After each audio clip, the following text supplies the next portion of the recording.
మీకు మతిమరుపు ఉందా?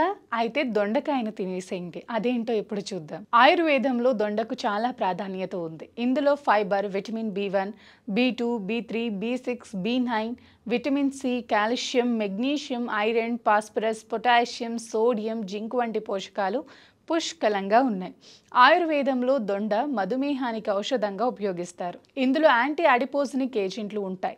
ఇవి రక్తంలో చక్కెర స్థాయిలను అదుపులో ఉంచుతాయి. కాబట్టి మధుమేహ వ్యాధిగ్రస్తులు వారానికి ఒకసారి దొండ తినటం లేదా దాని ఆకుల రసం తాగటం మంచిదని నిపుణులు చెబుతున్నారు. దొండ తింటే మగత, మెంటల్ డిటార్టేషన్ సమస్యలు వస్తాయని అంటుంటారు. నిజానికి ఇది పూర్తిగా అవాస్తవం. బదులుగా ఇది నాడీ వ్యవస్థను బలపరుస్తుందని, అల్జీమర్స్ వంటి లక్షణాలను తగ్గిస్తుందని అధ్యయనాలు సైతం నిరూపించాయి. అంతేకాదు, బరువు తగ్గాలనుకునే వారికి దొండకాయ తీసుకోవటం చాలా మంచిది. ఇందులో స్థూలకాయాన్ని నిరోధించే గుణాలు పుష్కలంగా ఉన్నాయి. అలాగే జీవక్రియ రేటును పెంచుతుంది. ఐరన్ లోపంతో బాధపడేవారు దొండ తినటం వల్ల ప్రయోజనం పొందవచ్చు.